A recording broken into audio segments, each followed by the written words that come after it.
Afternoon, sir. Right. So here we are gathering to discuss about a case study on a particular topic, right? So here among the students we have chosen a topic called case study on internal combustion engine and electric vehicle (EV). So comparison between IC engine and electric vehicle. So why we go moving? We are already shifted our focus into EV from IC engine. So if it is true means there are so many reasons, right? Without the causes, there is no invention. So what is the reason for inventing EV vehicle? It means IC engine la enna issues irukku, adanala da nama EV ku move பண்ணிட்டோம், right? So here what is IC engine, what is EV? So there is a difference, right? IC engine means it's an internal combustion engine run by or driven by a fuel, conventional fuel, either petrol or diesel. EV means the vehicle is run by electric power. So this electric power எங்க store பண்ணிருக்கோம் அப்படின்னா பேட்டரியில. So பேட்டரியில electric power store பண்ணி வச்சுட்டு அதை வச்சு நம்ம ரன் பண்ணோம் அப்படின்னா electric vehicle, EV electric vehicle. So IC என்ஜினுங்கிறது பெட்ரோல் டீசல் இந்த கன்வென்ஷனல் என்ஜின் வச்சு ரன் பண்றது தான் வந்து ஐசி என்ஜின். ஸோ என்ன ப்ராப்ளத்தால நம்ம வந்து ஐசி என்ஜின் வந்து இவிக்கு மூவ் ஆயிட்டோம் அப்படிங்கிறது ஒரு இருக்கு. ரீசெண்ட் இந்த டிகேட்ல so many research are going in electric vehicle.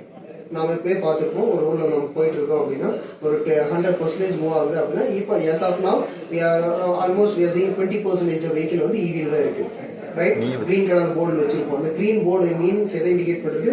Green environment, green city, green India, right? That is the innovation taken by our prime minister, right? Green India. So அதனால தான் இந்த நம்பர் போர்டு பார்த்தீங்கன்னா green கலர்ல இருக்கும். So இப்போ 20% வந்து நம்ம IC என்ஜின்ல இருந்து இவிக்கு மூவ் பண்ணிட்டோம். ஸோ எதனால என்ன ரீசன்ஸ் இருக்கு, என்ன ஐசி என்ஜின்ல என்ன ப்ராப்ளம் இருக்கு, இவில என்ன பெனிஃபிட் இருக்கு? எஸ், எந்த இன்வென்ஷன் போனாலுமே அதுல பிளஸ் இருக்கும் மைனஸ் இருக்கும். அந்த மைனஸ் ஓவர் கம் பண்ணிட்டோம் அப்படின்னா நம்ம 100% வந்து நம்ம பிளஸ்ஸுக்காக மூவ் பண்ணிக்கலாம், ரைட்? ஸோ இதை தான் வந்து இந்த கிளாஸ் நம்ம வந்து டிஸ்கஸ் பண்ண போறோம் with group of our 6 persons, ரைட்? So, before starting the conversation, I want to start with a question. So, do you guys love EVs? Yes, definitely. So, do you think that it is a permanent solution? No. Okay, so EVs வந்து permanent solution கிடையாது. ஏன்னா வந்து batteries create பண்ணும்போது எவ்வளோ pollution ஆகும் உங்க எல்லாத்துக்குமே தெரியும் நினைக்கிறேன். பார்த்தீங்கன்னா ஐசி இன்ஜின்ஸ் கிரியேட் பண்ற பொல்யூஷனோட பேட்டரிஸ் கிரியேட் பண்ற பொல்யூஷன் ஜாஸ்தி. ஸோ இவிஸ் வந்துட்டு எப்பயுமே வந்துட்டு பெர்மனன்ட் சொல்யூஷன் கிடையாது. ஸோ இப்போ நெக்ஸ்ட் வந்து ஹைபிரிட்ஸ்க்கு வந்துட்டு எல்லாரும் மூவ் பண்ணிட்டு இருக்காங்க. உங்களுக்கு வந்துட்டு பேட்டரி கிரியேட் பண்ணும்போது அந்த டிஸ்போஸ் பண்ணும்போது எவ்வளோ பொல்யூஷன் கிரியேட் ஆகுது தெரியுமா? ஒரு காரோட 10 years பொல்யூஷன் வந்து அந்த ஒரு பேட்டரி டயர்ல ப்ரொடக்ட். ஸோ நீங்கள் ஸ்பெஷல் சொல்லுங்க. ரைட், நான் இப்போ முகிலனோட பாயிண்டையும் நான் கன்டினியூ பண்றேன். இப்போ இவிக்கும் ஐவிக்கும் வந்து ஒரு மேஜர் என்ன அப்படின்னா ஒரு டிஸ்அட்வான்டேஜ் வந்து பேட்டரி. இப்போ ஐவில போகும்போது ஐசி இன்ஜின்ல போகும்போது என்ன ஆகுது அப்படின்னா அதுல இருந்து ஃபியூல் பர்ன் ஆகுது. கம்பஷன் ப்ராசஸ் முடிஞ்சதுக்கு அப்புறம் அதுல இருந்து டாக்ஸிக் எமிஷன்ஸ் நிறைய வருது. Examples carbon dioxide, carbon monoxide, nitrous oxide, smoke, unburnt hydrocarbon, இதெல்லாம் ஒரு எமிஷன் வந்து வருது ஆஃப்டர் கம்பஷன் ப்ராசஸ். இப்போ இவில என்ன சார் ப்ராப்ளம் அப்படின்னா, எஸ் அவர் முகிலன் ஷேட் சார், பேட்டரி வந்து டீகம்போஸ் டெவலப் பண்ணும்போது அதுல இருந்து வந்து பொல்யூஷன் வருது. இப்போ வந்து ஐசி என்ஜின்ல இருந்து லிபரேட் ஆகிற பொல்யூஷனை விட 10 times 100 times வந்து இது ஜாஸ்தியா இருக்கு இந்த இது இருக்கு, ரைட்? ஓகே. ஸோ இப்போ இதை எப்படி ஓவர் கம் பண்ற அப்படின்றதா இப்போ வந்து ரிசர்ச் போயிட்டு இருக்கு. இப்போ மேஜர் ரிசர்ச் ஆன் இவி எங்க சார் போயிட்டு இருக்கு அப்படின்னா பேட்டரியில. இப்போ எப்படி பேட்டரி வந்து இப்போ இந்த சொல்ற மாதிரி இந்த இஷ்யூஸ் வந்து எப்படி நாம வந்து ரெக்டிஃபை பண்றது? ஸோ இந்த ரிசர்ச் தான் வந்து ரீசெண்ட் டைம்ல இப்போ வந்து சயின்டிஸ்ட் கூட மூவ் பண்ணிட்டு இருக்காங்க.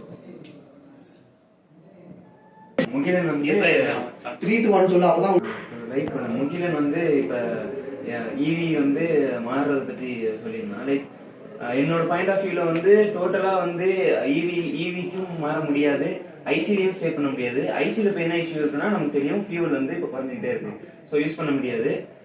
இப்ப அதுக்கு மொத்தமா இவி வந்துட்டாலும் அந்த பொல்யூஷன். ஸோ இப்ப என்ன பண்ணலாம்னா லைக் நம்ம வந்து இந்த மிடிலா இருந்துக்கலாம் அப்படிங்கிற மாதிரி யோசிக்கிறேன். ஏன்னா லைக் நமக்கு வந்து ஒரு சின்ன சின்ன வெஹிக்கிளுக்கு வந்து நமக்கு வந்து ஐசி தேவைப்படாது, மோஸ்ட்லி அது இவி வச்சு ரன் பண்ணிக்கலாம். நமக்கு கன்வென்ஷனல் வெஹிக்கிள்ஸ் அந்த மாதிரி இதுக்கு மட்டும் இதை யூஸ் பண்ணிட்டு ஐசி யூஸ் பண்ணிட்டு நம்ம வந்து இவியை வந்து இதுக்கு யூஸ் பண்ணிக்கலாம் அப்படின்னு. ஏன்னா நம்ம வந்து டோட்டலா ஒரு இதுக்கு மாறினாலும் அதுலயும் பொல்யூஷன் இருக்கு, எப்படி இருந்தாலும் பொல்யூஷன் இருக்கு. ஸோ மிடிலா இருந்தா வந்து ஓரளவுக்கு பொல்யூஷன் நம்மளால கண்ட்ரோல் பண்ண முடியும் அப்படின்னு நான் நினைக்கிறேன். நீங்க சொல்றது வந்து ஹைபிரிட் யூஸ் பண்ணலாம்னு சொல்றீங்க. லைக் அப்படி ஹைபிரிட் ரிசர்ச் பண்ணிட்டு இருக்காங்க. லைக் நம்ம இப்ப ஈவிக்கு மாறணும், மொத்தமா ஈவிக்கு மாறாம கன்வென்ஷன்ல வந்து ஐசில வச்சுக்குவோம். ஏன்னா இப்ப ஐசிலேயே வந்து நிறைய வந்து பயோடீசல் அந்த மாதிரிலாம் இது பண்ணிட்டு இருக்காங்க. ஸோ கமர்ஷியல் வெஹிக்கிள்ஸ் ஈவி கொண்டு போனா கஷ்டம், ஏன்னா பேட்டரி வருமா. ஸோ அப்ப கமர்ஷியல் வெஹிக்கிள்ஸ்க்கு வந்து நம்ம ஐசி யூஸ் பண்ணிட்டு சின்ன சின்ன வெஹிக்கிள்ஸ் வந்து நம்ம வந்து ஈவி இருக்கலாம். ஸோ நம்ம வந்து ஓரளவுக்கு வந்து பொல்யூஷன் வந்து இது மூலமா கண்ட்ரோல் பண்ணிக்கலாம். மெயினா நம்ம ஈவிக்கு மாறது என்ன காரணம், ரெனியூவபிள் சோர்சஸ் இல்ல, அதனாலதான் நம்ம மெயினா ஈவிக்கு மாறிட்டு இருக்கோம். அந்த சோர்சஸ்ல இல்லாதனால நம்ம ஃபாசில் ஃபியூல்ஸ்ல சொல்றோம், அது மூலியமா தான் நம்ம பெட்ரோல் எல்லாம் கிரியேட் பண்றோம். அதை வந்து கிரியேட் பண்ண அதுக்கான ரிசோர்ஸ் இல்ல, அதனாலதான் நம்ம ஈவிக்கு மெயினா மாறிட்டு இருக்கோம். இப்ப இல்ல இருந்தாலும் இப்ப வந்து நம்ம வந்து மொத்தமா வந்து ஃபியூல் பக்கமே இல்லாம போறது. இப்பயும் வந்து ஆல்டர்னேட்டிவ் என்னென்ன இருக்குன்னு நம்ம இது பண்ணிருக்கோம். சிஎன்ஜி வந்துருச்சு. ஸோ அதனால கன்வென்ஷன்ல வந்து நம்ம வந்து ஐசிலே ஸ்டே ஆயிட்டு சின்ன சின்ன வெஹிக்கிள்க்கு மட்டும் நம்ம வந்து ஈவிக்கு முன்னாடியே ஒரு ரிசர்ச் இருக்கு. ஈவி வந்து ஐசில இருந்து ஈவி டைரக்டா ஷிஃப்ட் ஆகுதா, ஈவிக்கு முன்னாடியே ரிசர்ச் எதுல போயிட்டு இருக்குது அப்படின்னா, ஸோ ஆக்சுவலா ரிசர்ச் வந்து ஃபர்ஸ்ட்லேயே இனிஷியேட் பண்ணிட்டாங்க. எதுக்குன்னா ஐசியில இருந்து ஐசி இன்ஜின் இருக்கு இல்லையா, ஐசி இன்ஜினுக்கு ஒரு ஆல்டர்னேட்டிவ் வேணும் அப்படின்ற சொல்லி ஒரு சுச்சுவேஷன் வந்துச்சு. அப்ப என்ன சுச்சுவேஷன் வந்தது அப்படின்னா, பொல்யூஷன் ஜாஸ்தி ஆயிருச்சு, பிளஸ் வந்து ஃபாசில் ஃபியூல்ஸோட ரிசோர்சஸ் வந்து குறைய ஆரம்பிச்சிருச்சு. இப்போ ஃபாசில் ஃபியூல்ஸ்னா பெட்ரோல் டீசலோட அவைலபிலிட்டி வந்து கம்மியாயிருச்சு. ஸோ அப்போ வந்து அதுக்கு ஆல்டர்னேட்டிவா நம்ம ஏதாவது ஃபியூல் சோர்ஸ் போய் ஆகணும். அப்போ ரிசர்ச் ஒரு 20 இயர்ஸ் 30 இயர்ஸ் பேக்லயே ரிசர்ச் ஆல்டர்னேட்டிவ் ஃபியூல்ஸ் போயிடுச்சு. அப்போ இனிஷியேட் பண்ண ஃபர்ஸ்ட் என்னன்னா பயோடீசல். இப்போ ரீசெண்ட் டைம்ஸ் ஃபர்ஸ்ட் நம்ம பார்த்துப்போம். இப்போ பயோடீசல் என்ன சார் அப்படின்னா, இப்போ அனிமல் வேஸ்ட் அனிமல் ஃபேட் இருக்கு இல்லையா, அந்த ஃபேட்டை வந்து மெல்ட் பண்ணி மெல்ட் பண்ணோம்னா அதுல இருந்து ஆயில் ஜென்ரேட் ஆகும். வெஜிடபிள் ஆயில் இருக்கு இல்லையா, வெஜிடபிள் ஆயில் சீட்ஸ் இருக்கு, அந்த சீட்ஸ் வந்து ஆயிலா கன்வெர்ட் பண்ணுவோம். அந்த ஆயில வந்து பயோடீசலாவும் மாத்துவோம். ஸோ அதுல இருந்து நம்ம வந்து டீசல் நம்ம வந்து ஜென்ரேட் பண்ணிக்க முடியும். ஸோ இந்த மாதிரி அப்புறம் தென் வேஸ்ட் குக்கிங் ஆயில் இருக்கு, குக் பண்ணதுக்கு அப்புறம் வேஸ்ட் ஆயில். ஸோ இந்த ஆயில் எல்லாம் கலெக்ட் பண்ணி இதை ஒரு பிளேஸ்ல வச்சுட்டு ஸ்டோர் பண்ணி அதுல இருந்து பயோடீசல் ப்ரொடியூஸ் பண்ற மாதிரி இருந்துச்சு. ஸோ இது ஒரு ரிசர்ச் போயிட்டு இருந்தது. பட் பெருசா வந்து அதில் மூவ் பண்ணல. பட் ரீசன் என்ன அப்படின்னா, அந்த ரினியூவபிள், ஏன்னா இதெல்லாம் ரினியூவபிள் சோர்சஸ், இந்த ரினியூவபிள் சோர்ஸோட அவைலபிலிட்டி எவ்வளவு இருக்கு, இதோட சீட்ஸ் எவ்வளவு இருக்கும், அனிமல் ஃபேட் எவ்வளவு இருக்கும், ஸோ இதோட லிமிடேஷன் வந்து கம்மியா இருந்ததுனால தான் எகைன் அப்படியே அந்த ரிசர்ச் வந்து ஸ்டில் ரிசர்ச்சாவே இருந்துட்டு இருக்கு. பட் இப்போ அதை தாண்டி வந்தது தான் ஈவி. இப்போ லேட்டஸ்டா இருக்கிறது ஈவி. இப்போ ஈவியில வந்தா இப்போ ஈவிலேயே நெகட்டிவ் இருக்கு, பட் ஈவி தாண்டி இப்போ வரதுல ஃபுல்லா ஈவி இருக்கு, இல்லைன்னா ஐசி இருக்கு. இப்போ ரீசெண்ட் ரிசர்ச் எகைன் அதுலயும் போயிருக்கு. ஹரிகரன் சொன்ன மாதிரி ஹைபிரிட் வெஹிக்கிள் தான் இப்போ வந்து பார்த்துட்டு இருக்காங்க. ஒன்று ஐசிலேயே ரன் பண்ற மாதிரி, ஈவிலேயே ரன் பண்ற மாதிரி. இந்த லேட்டஸ்ட் ரிசர்ச் அதுல தான் போயிட்டு இருக்கு. இப்போ ஜென்ரலா வந்து நம்ம எப்படி ஹைபிரிட் வெஹிக்கிள் வந்து யூஸ் பண்ணலாம் அப்படிங்கிறதான் கரண்ட்ல ரிசர்ச். அதுவும் மூவ் ஆயிட்டு இருக்கு. ஈவிலயும் இருக்கு, ஹைபிரிட்ல இருக்கு. ஈவில வந்து பிரச்சனையே மேஜர் இஷ்யூஸ் என்னன்னு பாத்தீங்கன்னா உங்களுக்கு பேட்டரி தான். அதை தவிர பாத்தீங்கன்னா உங்களுக்கு வேற எந்த மேஜர் காம்போனன்ட்ஸ் வந்து ஃபெயிலியர் ஆகுறது இல்லை. பேட்டரி, மோட்டார் வந்து ரிமைனிங் அந்த அவுட்டர் இது மட்டும்தான் இருக்கு, ஸ்ட்ரக்சர் மட்டும்தான் இருக்கும். பட் மேஜர் இதுனா வந்து நமக்கு பேட்டரி மட்டும் தான். அதுக்கு ரிசர்ச் போயிட்டு இருக்கு, எப்படி டெபாசிட் பண்றது, எப்படி வந்து அந்த பொல்யூஷன் கண்ட்ரோல் பண்றதுங்கிறது. Right, thank you.